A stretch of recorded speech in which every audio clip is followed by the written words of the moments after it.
Hello दोस्तों, स्वागत है आपका आज के मेरे न्यू लेक्चर कंप्यूटर एक परिचय इंट्रोडक्शन टू कंप्यूटर।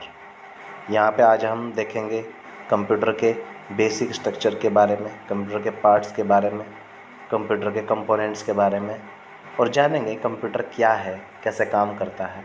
अभी हम बेसिक रूप में जानेंगे, ठीक है ना। तो चलिए स्टार्ट करते हैं। कंप्यूटर क्या है? देखिए, कंप्यूटर क्या है? तो कंप्यूटर एक स्वचालित इलेक्ट्रॉनिक मशीन है, ठीक है ना, जो डाटा तथा निर्देशों को इनपुट के रूप में ग्रहण करते हैं और निर्देशों के अनुरूप उसका विश्लेषण करते हैं।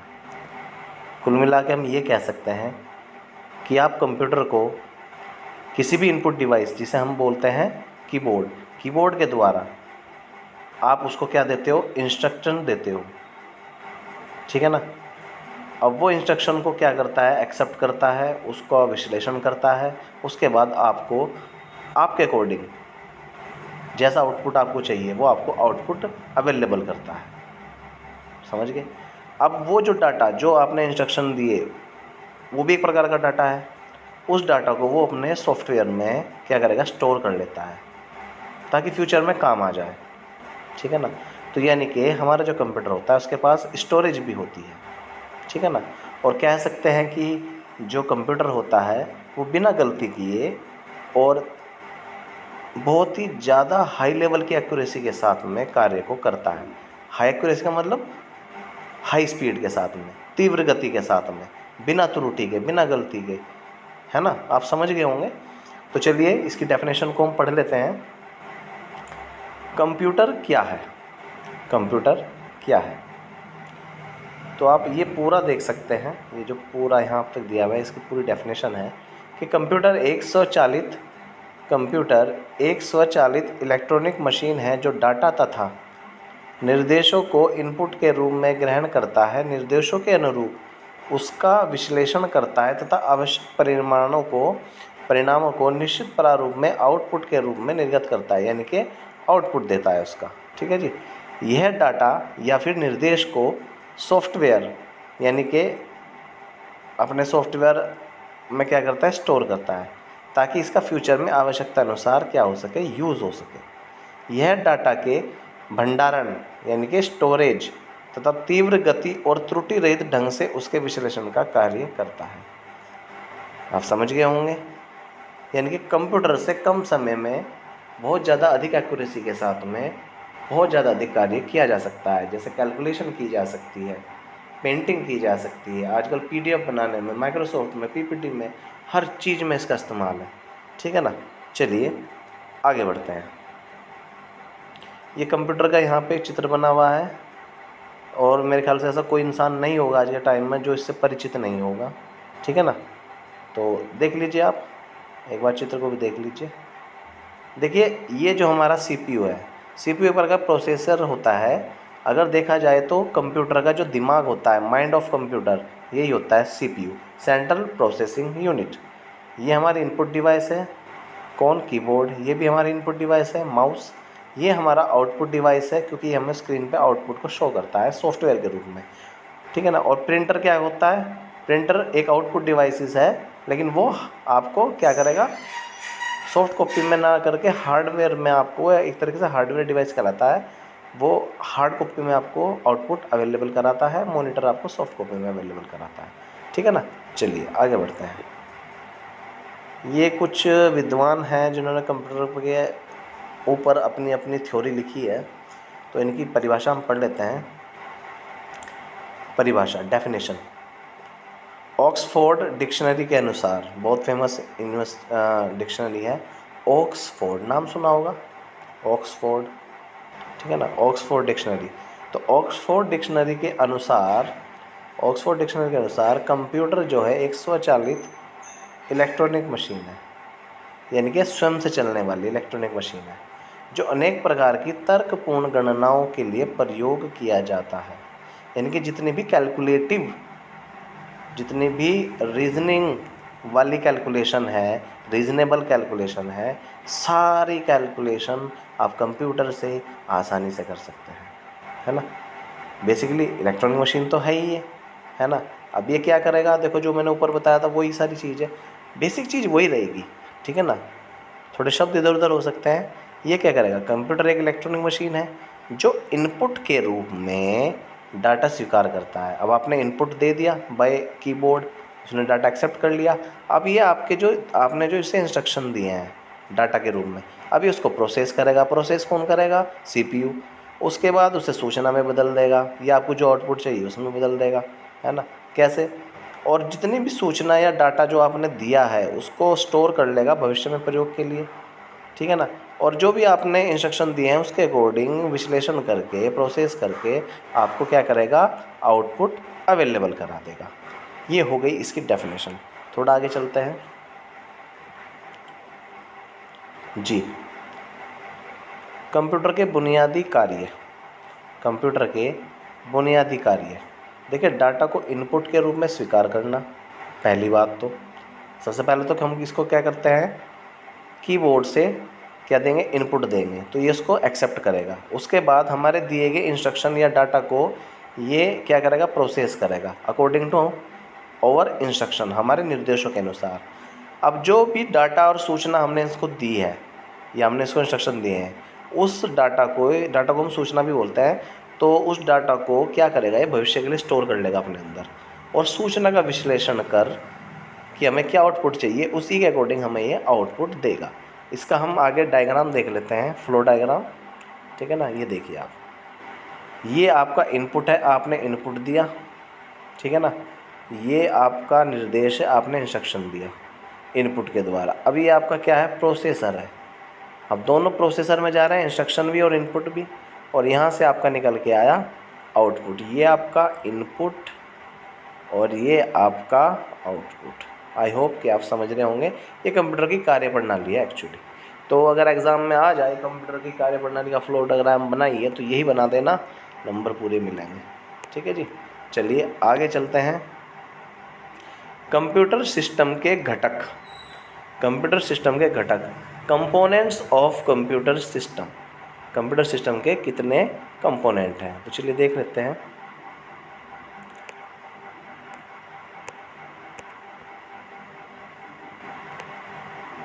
जी, कंप्यूटर सिस्टम के घटक, कंपोनेंट ऑफ कंप्यूटर के। देखिए कंप्यूटर के दो प्रकार के घटक होते हैं, कंप्यूटर के दो प्रकार के घटक होते हैं, पहला हार्डवेयर और दूसरा सॉफ्टवेयर। समझ गए। वैसे अगर मुख्यतः रूप से देखें तो तीन होते हैं, हार्डवेयर, सॉफ्टवेयर और डाटा, लेकिन मेनली यही होते हैं दो, हार्डवेयर और सॉफ्टवेयर। अब बात आएगी कि हार्डवेयर और सॉफ्टवेयर में डिफरेंस क्या होगा, वो हम आगे देख लेंगे, लेकिन मैं आपको अभी एक एग्जांपल देता हूँ। कंप्यूटर का जो अंदर का पार्ट है, या जैसे आप कंप्यूटर छोड़ो, आप मोबाइल देखो, आपके पास फ़ोन है, मोबाइल है, आपका जो ऊपर का पार्ट है जो डैमेज हो सकता है, इस पर आप कवर चढ़ाते हो, जिसको आप हाथ में होल्ड करते हो, वो उसका हार्डवेयर बाहर का पार्ट है जिसे आप फिजिकली टच कर सकते हो। लेकिन जो अंदर की हैं, ऐप है, जो अंदर में जितनी भी ऐप है या उसके अंदर जो भी टच डली हुई है, जो भी उसके अंदर प्रोग्रामिंग हो रखी है, वो सारी चीज़ें सॉफ्टवेयर है, ठीक है ना। चलिए हम हार्डवेयर पढ़ते हैं। जैसे आपका प्रिंटर हुआ, हार्डवेयर है, आपका मॉनिटर हुआ, हार्डवेयर है, आपका कीबोर्ड हुआ, हार्डवेयर है। लेकिन कंप्यूटर की स्क्रीन के अंदर जितना भी प्रोग्रामिंग हो रखी है वो सब क्या है, सॉफ्टवेयर है, ठीक है ना।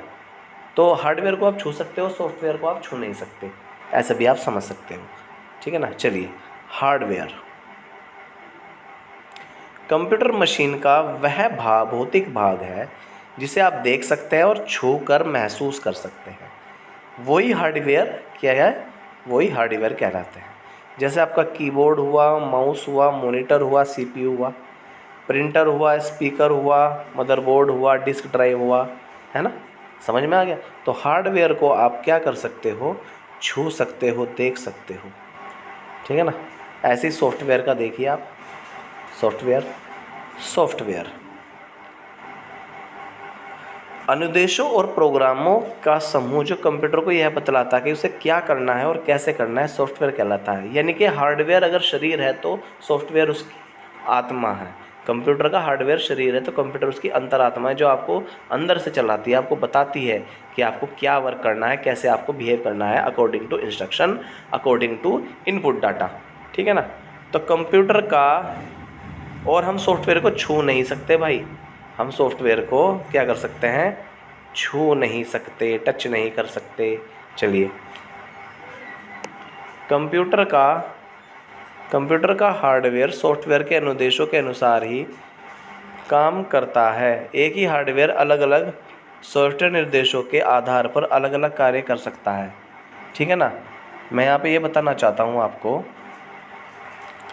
कि जो आपका हार्डवेयर है, आपका हार्डवेयर आपके सॉफ्टवेयर के अकॉर्डिंग ही काम करेगा।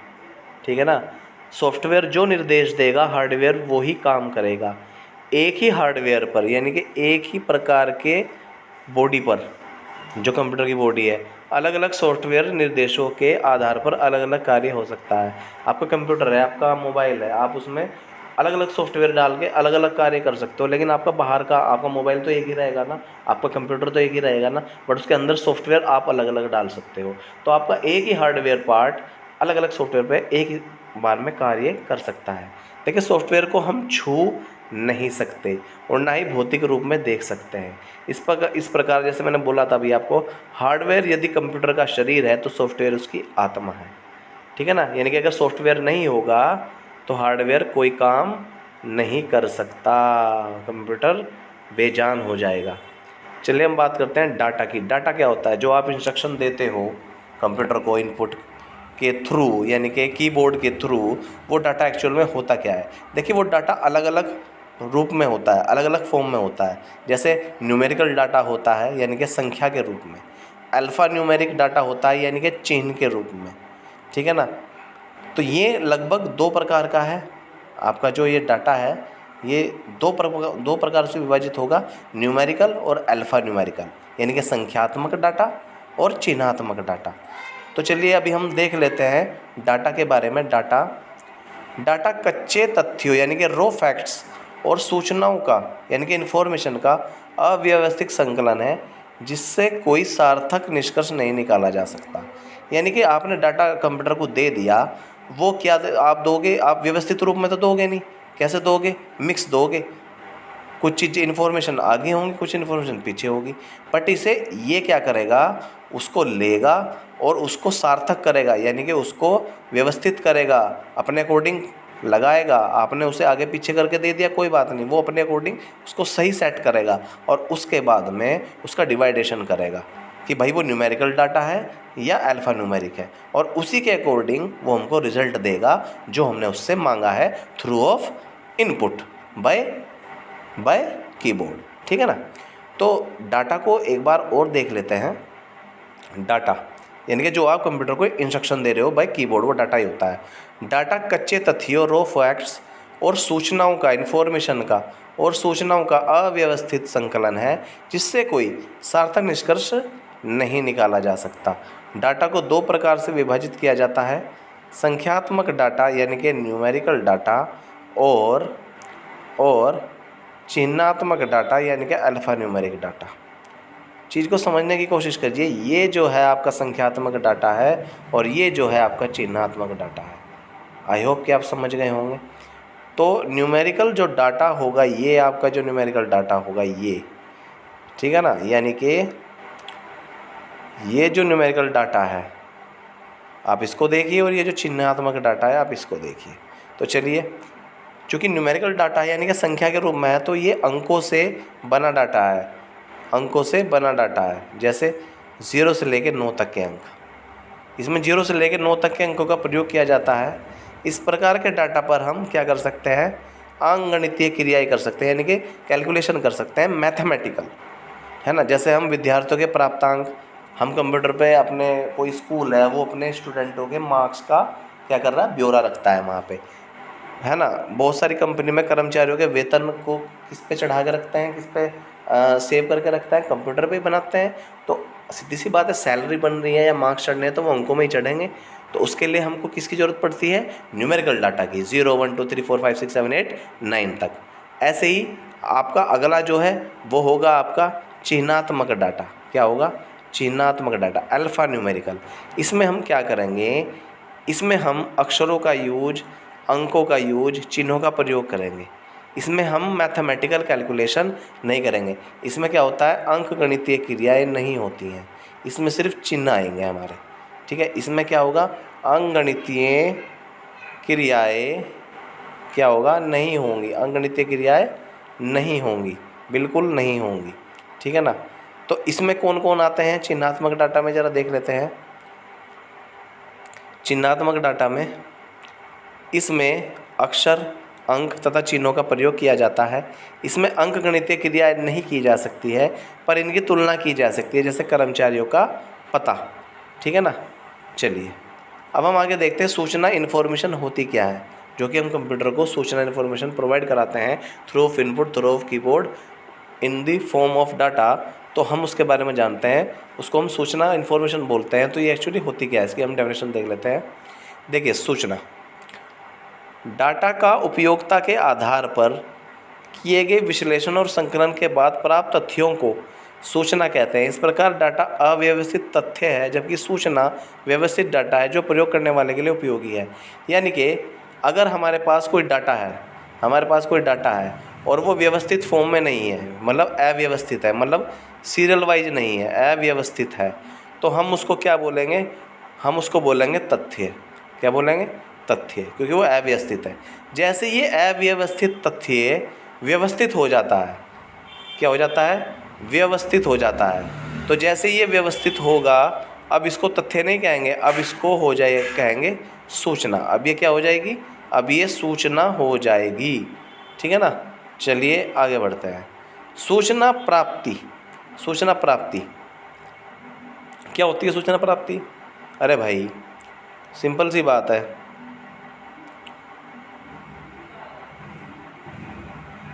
सूचना प्राप्ति सिंपल सी बात है। आवश्यकता अनुसार, अकॉर्डिंग टू रिक्वायरमेंट, सूचना को दोबारा से प्राप्त करना, पुनः प्राप्त करने की जो विधि होती है वही सूचना हो प्राप्ति होती है। यानी कोई इन्फॉर्मेशन है, वो आपको दोबारा से चाहिए क्योंकि आपको ज़रूरत पड़ गई उसकी, आपको पहले भी मिली थी तब आपको नहीं मिली थी। ठीक है ना? तो सूचना प्राप्ति क्या होती है? आवश्यकता अनुसार सूचना को पुनः प्राप्त करने की जो विधि होती है वो सूचना प्राप्ति कहलाती है। ठीक है ना? चलिए आगे देख लेते हैं जी। इस टेबल पे ज़रा गौर करना जी। क्या आप जानते हैं कंप्यूटर शब्द की उत्पत्ति कैसे हुई? ये हुई है ग्रीक भाषा के कंप्यूट शब्द से, जिसका अर्थ होता है गणना करना। इसे हिंदी में क्या कहते हैं? संगणक। क्या कहते हैं? संगणक। समझ में आ गया होगा। तो कंप्यूटर शब्द की जो उत्पत्ति हुई है वो ग्रीक भाषा के कंप्यूट शब्द से हुई है, जिसका अर्थ है गणना करना। इसे हिंदी में संगणक भी कहते हैं। इसे हिंदी में संगणक भी कहते हैं। ठीक है ना? चलिए डाटा प्रोसेसिंग देखते हैं। डाटा प्रोसेसिंग कैसे होता है कंप्यूटर का भाई? डाटा का उपयोगिता के आधार पर किए जाने वाला विश्लेषण डाटा प्रोसेसिंग कहलाता है। ठीक है ना? यानी कि हमारे पास जो डाटा है, जो इन्फॉर्मेशन है, ठीक है ना, उसके यूज़ के आधार पर, अगर हम उसके यूज़ के आधार पर उसकी डिटेल्स देखें, उसका विश्लेषण करें, उसके बारे में ज़्यादा से ज़्यादा जानने की कोशिश करें, उसे टटोलें, तो ऐसा करना ही डाटा प्रोसेसिंग कहलाता है।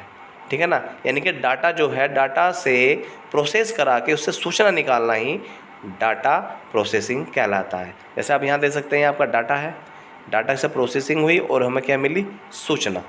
ठीक है ना? चलिए आगे देखते हैं इलेक्ट्रॉनिक डाटा प्रोसेसिंग। ठीक है ना?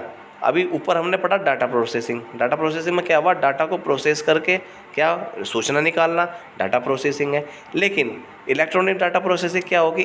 क्योंकि चूँकि इलेक्ट्रॉनिक लगा हुआ है तो इस बार डाटा भी इलेक्ट्रॉनिक होगा। यानी कि डाटा किसी फाइल से या किसी किताब से नहीं निकाला जा रहा, किसी इलेक्ट्रॉनिक गैजेट से निकाला जा रहा है, जैसे कि आपका कंप्यूटर, मोबाइल। ठीक है ना? और इलेक्ट्रॉनिक विधि से निकाला जा रहा है। तो हम बात करेंगे इलेक्ट्रॉनिक विधि से डाटा का विश्लेषण इलेक्ट्रॉनिक डाटा प्रोसेसिंग कहलाता है। इलेक्ट्रॉनिक डाटा प्रोसेसिंग कहलाता है। ठीक है ना? अनुदेश इंस्ट्रक्शन। कंप्यूटर को कार्य करने के लिए जो हम आदेश देते हैं उसको ही अनुदेश कहते हैं, यानी कि इंस्ट्रक्शन कहते हैं। क्या कहते हैं? Instruction. I hope you are understand. ठीक है ना। प्रोग्राम, बिल्कुल आपने कंप्यूटर को बैक टू बैक इंस्ट्रक्शन दिए। अब ये इंस्ट्रक्शन इकट्ठे हो गए और इनका एक ग्रुप बन गया, समूह बन गया। उसी समूह को हम प्रोग्राम कहते हैं। ठीक है ना। यानी कि कंप्यूटर को दिए जाने वाले अनुदेशों यानी कि इंस्ट्रक्शन के समूह को, ग्रुप को प्रोग्राम कहते हैं। तो a group of a instruction is known as program. बात करते हैं सॉफ्टवेयर की, वो मैंने आपको पीछे भी बताया था। प्रोग्राम के समुच्चय को यानी कि प्रोग्राम के समूह को जो कंप्यूटर के विभिन्न कार्यों के सफल क्रियान्वयन के लिए उत्तरदायी हो, सॉफ्टवेयर कहा जाता है। जो जिसे हम छू नहीं सकते, जो कंप्यूटर की आत्मा है। ठीक है ना। मेरे ख्याल से आप ये चीज़ें समझ गए होंगे। चलिए अब हम पढ़ते हैं कंप्यूटर की विशेषता। भाई कंप्यूटर की क्या स्पेशलाइजेशन है, क्या कैरेक्टरिस्टिक है। ठीक है ना। तो कंप्यूटर की हम विशेषताएं पढ़ते हैं, तो ध्यान से देखिए। कंप्यूटर की सारी विशेषताएं देखिए। गति, सबसे पहले क्या होगा? स्पीड। हाँ जी, स्पीड तो बिल्कुल होगी। स्पीड यानी कि कंप्यूटर 1 सेकंड में लाखों की गणनाएं क्या कर सकता है। तो स्पीड हम देखते हैं। कंप्यूटर 1 सेकंड में लाखों गणनाएं कर सकता है।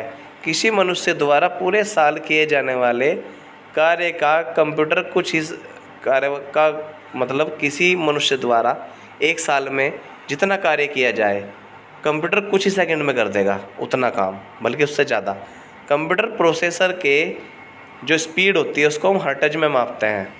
वर्तमान समय में कंप्यूटर नैनो सेकंड 10⁻⁻9 सेकंड में गणनाएं कर सकता है। कंप्यूटर की गति को 1 सेकंड में प्रोसेस किए गए निर्देशों की संख्या के आधार पर मापा जाता है। ठीक है ना। वर्तमान में कंप्यूटर 1 सेकंड में 10 लाख, वर्तमान में कंप्यूटर 1 सेकंड में 10 लाख मिलियन से भी अधिक निर्देशों को प्रोसेस करता है। कंप्यूटर की जो गति होती है उसको MIPS मिलियन इंस्ट्रक्शन पर सेकंड में मापा जाता है। ठीक है ना। ये तो हो गई बात हो गई गति की। अब हम इसमें आगे चलते हैं। स्वचालित यानी कि ऑटोमेटिक डिवाइस है ना, ऑटोमेटिक चलती है। Automatic, the computer is a automatic electric device. तो स्वचालित, ऑटोमेटिक, जो करता है खुद करता है। कंप्यूटर एक स्वचालित मशीन है जिसे गणना के दौरान मानवीय हस्तक्षेप की संभावना नगण्य रहती है। हालांकि कंप्यूटर का कार्य करने के लिए निर्देश मनुष्य द्वारा ही दिए जाते हैं, पर एक बार आदेश दिए जाने के बाद वह बिना रुके कार्य करता है। आई होप कि आप समझ गए होंगे। एक बार मैं दोबारा से समझा देता हूँ, 1 मिनट। स्वचालित,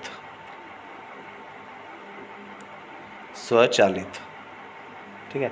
तो कंप्यूटर क्या है? एक स्वचालित मशीन है जिसे गणना के दौरान यानी कि कैलकुलेशन के दौरान मानवीय हस्तक्षेप की जो संभावना है वो कम हो जाती है।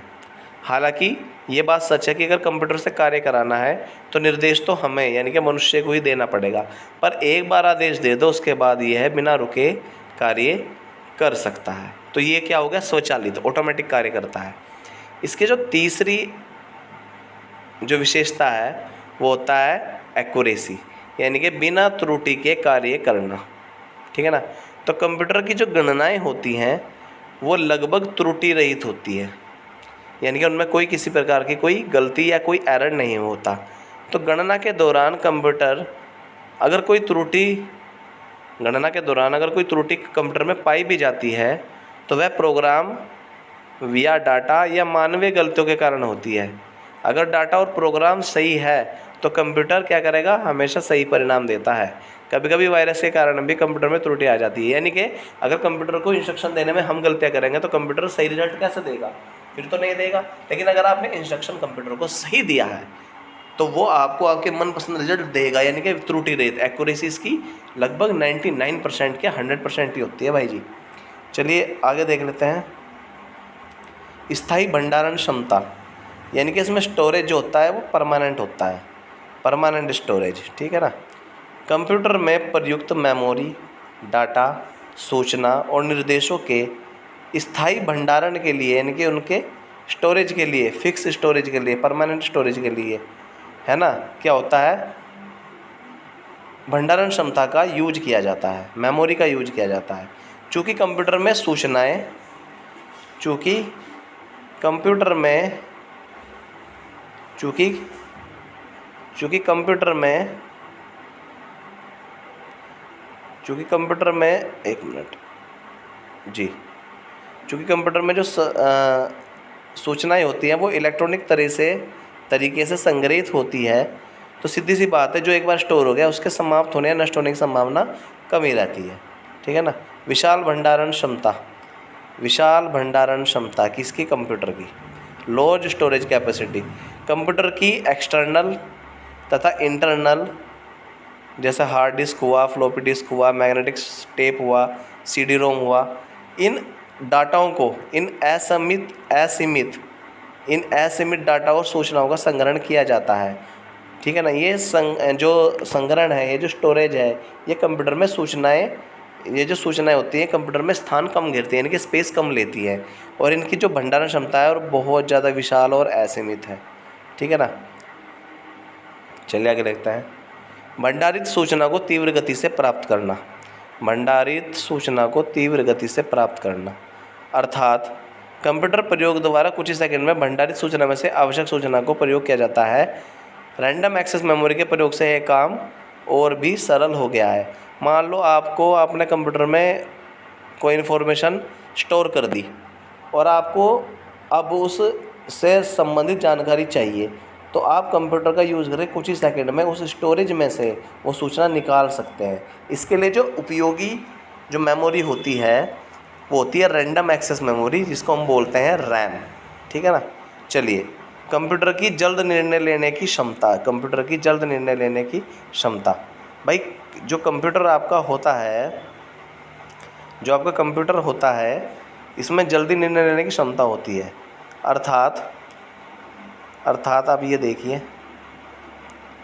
कंप्यूटर परिस्थितियों का विश्लेषण कर पूर्व में दिए गए निर्देशों के आधार पर तीव्र निर्णय की क्षमता रखता है, यानी कि ये क्विक डिसीजन ले सकता है, ठीक है ना। विविधता, वर्सैलिटी, ठीक है, यानी कि आप इसको पूरे को पढ़िए। कंप्यूटर की सहायता के लिए विभिन्न प्रकार के कंप्यूटर की सहायता से बहुत सारे कार्य अलग अलग प्रकार के किए जा सकते हैं, यानी कि कंप्यूटर एक समय में कई अलग अलग कार्य कर सकता है, इसलिए इसमें बहुत सारी विविधता पाई जाती है, यानी कि ये वर्सैटाइल है बहुत ज़्यादा, ठीक है ना, वर्सैटाइल। पुनरावृत्ति, रिपीटिशन, ठीक है ना। कंप्यूटर को आदेश देकर, यानी कि उसमें इंस्ट्रक्शन डालकर एक ही तरह के समान कार्य को बार बार उसी स्पीड से, उसी एक्यूरेसी से, उसी विश्वसनीयता और तीव्रता से किया जा सकता है। आगे हम पढ़ते हैं स्फूर्ति, है ना। स्फूर्ति यानी कि कंप्यूटर एक मशीन होने के कारण दोषों से रहित, यानी कि इससे गलतियां नहीं होती, इसे थकान और तथा बोरियत भी महसूस नहीं होती। ये हर बार उसी समान क्षमता से समान कार्य कर सकता है, क्योंकि ये एक मशीन है, मशीन में भाव तो होते नहीं। चलिए, गोपनीयता का मतलब है आप कंप्यूटर में पासवर्ड सेट कर सकते हो ताकि किसी और के द्वारा आपके कंप्यूटर का या आपके कंप्यूटर में रखे हुए डाटा का यूज़ ना किया जा सके, ठीक है ना। चलिए, कार्य की एक रूपता, यानी कि कार्य को एक जैसा करना, ठीक है ना। कार्य की एक रूपता, बार बार तथा लगातार एक ही कार्य करने के बावजूद भी इसकी गुणवत्ता पे कोई प्रभाव नहीं पड़ता। इंसान को अगर बार बार एक काम करवाओ तो वो बोर हो जाएगा। एक तरीके का खाना आप डेली खाओ तो भी आप बोर हो जाओगे, मन भर जाएगा। लेकिन कंप्यूटर से आप डेली एक जैसे ही काम कराओ, वो कभी ना थकेगा ना बोर होगा, क्योंकि वो एक मशीन है और मशीन में भाव नहीं होते हैं। विश्वसनीयता, यानी कि कंप्यूटर का जो प्रोसेसर है वो बहुत ही ज़्यादा रिलायबिलिटी के साथ आता है, यानी कि भरोसेमंद परिणाम देता है, गलती की संभावना उसमें नहीं होगी। कागज़ के प्रयोग में कमी। अब सीधी सी बात है, जब कंप्यूटर का आज का युग आ गया तो मोस्ट ऑफ चीज़ें डिजिटली हो रही है, तो पेपरलेस वर्क होने लगा है। यानी कि जो कागज़ के प्रयोग में जो कमी है उसमें क्या होगा, कागज़ का जो प्रयोग है वो कम होगा, यानी कि कागज़ की ज़रूरत कम पड़ेगी। क्या आप जानते हैं भारत में कंप्यूटर का प्रथम उपयोग कब हुआ था? जी 16 अगस्त 1986 को बेंगलुरु, यानी कि जो आज का बेंगलोर है, के प्रधान डाकघर में क्या हुआ था, भारत के सर्वप्रथम कंप्यूटर का प्रथम उपयोग किया गया था। जबकि भारत का प्रथम पूर्ण कंप्यूटराइज डाकघर नई दिल्ली में है। तो अगर आपसे पूछ ले भारत का प्रथम पूर्ण कंप्यूटरीकृत डाकघर कहाँ पे है? नई दिल्ली में। यानी कि ऐसा डाकघर जहाँ पे सब कुछ डिजिटल है, सब कुछ कंप्यूटरीकृत है। ठीक है ना। चलिए मिलते हैं नेक्स्ट वीडियो में। धन्यवाद।